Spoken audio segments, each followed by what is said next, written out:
Okay, YouTube, back with a video here. This is just a random.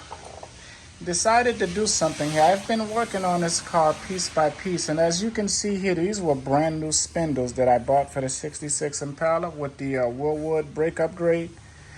And now what we have here, due to all of the other, projects I have been doing, it's been real dusty in my garage. And I tried to wire wheel this down a little, but as you can see, we got a lot of rust buildup. So what I'm gonna attempt to do with this video here, taking everything apart, and I'm going to powder coat this. Not sure what color yet. This is the color of the car I'm actually going with. Just did a little firewall work. But I'll decide, but I'm gonna powder coat it. Either it's gonna be a green or it's gonna be aluminum or chrome. Still deciding, but yeah, this is the first step. Pretty much took everything apart. I have the rotors here and then took the brakes off, and I'm gonna unwind the release the tension from the QA1s here. Jack up the bottom so nothing goes flying down, and then start to take off all of the bolts here, and then I'll remove this, and then I'll prep it, powder coat it, and then we'll see how it comes out. Okay, YouTube, as you can see, we got that spindle out. And I actually got it over here on the table with the wire wheel and a little brush that I got here. So what we want to do is get this back down to the clean metal of how I got it when I got it from the shop. As you can see, that surface rust. Before I even powder coat this, I want to make sure that all of that rust is completely gone. And as you can see here, we're getting there. So I'll get it all cleaned up, throw some powder on it, let it bake, and then we'll see how it looks. Okay, YouTube, back with another video here. And before I place this into the heater, what I'm gonna do, I'm gonna preheat this. I pretty much wiped it all down, got any oils that would be there. But I did wear gloves to prep it. But as you can see here, everything taped off where I don't want the powder to go.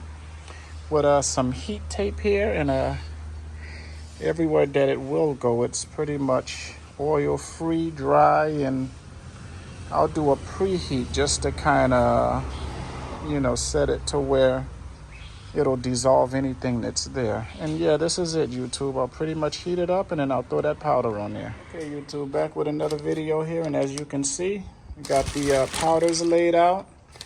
This is the Super Chrome from Prismatic. This is the Apple Green from Eastwood. And then we got a Super Gloss from Prismatic. So this is going to be a three-step process where I'll apply the chrome, and I'll apply this translucent green here to give it that green look that I'm going for as the parts on top here.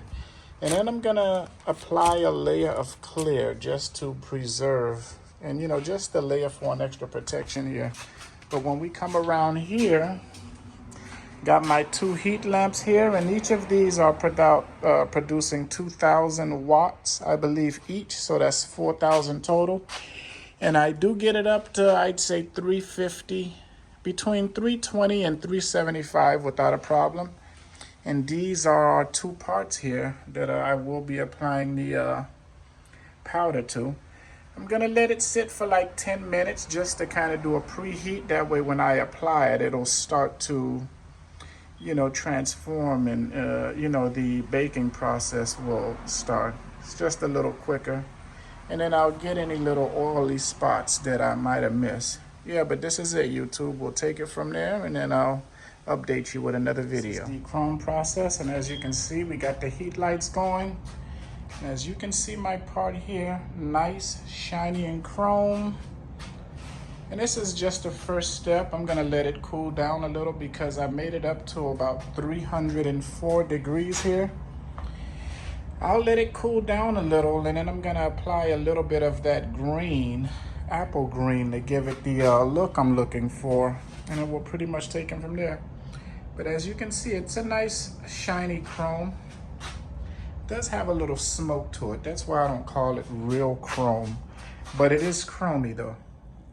And as you can see here, it's shiny around the back, everywhere here, and looking nice. So I'll throw on the other powder, and then I'll throw it back in for another baking, let it cool down, and then we'll apply some clear on there. And then we'll pretty much take it from there, YouTube.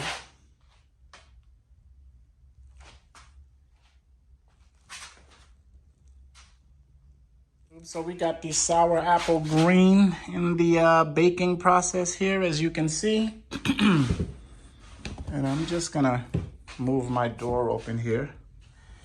And we're getting a good green layer. It kind of looks dark from here, but once it starts to kind of settle in, that green will start to transluce. That way you can see the chrome in the back of it. And then I'll pretty much just apply a clear coat. But once it's done, I'd say I'll let it sit in here for about 30 minutes. And then I'll pull it out and then I'll lay that clear coat on there. But as you can see, we got my heat box. Everything out of this heat box here, purchased right out of Home Depot, put it together myself.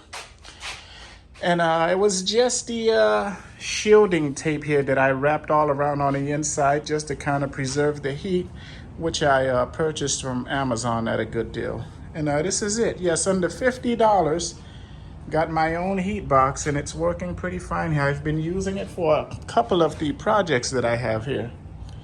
And yeah, but little by little, this is it. But another little short part here. I just want to show you where I got my temperature at here. And as you can see, it's inside. And I'm gonna aim it right at the part here. And as you can see, we're on 332. So we got a good temperature there. And I let it sit for about, I'd say 15 minutes. It's looking real glossy and shiny. I say it's looking good, and I'm gonna get ready to pull it out and then I'll shoot another video here. Okay, YouTube, back with the final product here. And as you can see, we got the 66 Chevy Impala spindles here on the table. And I have to say, it came out real good. I'm actually happy with it.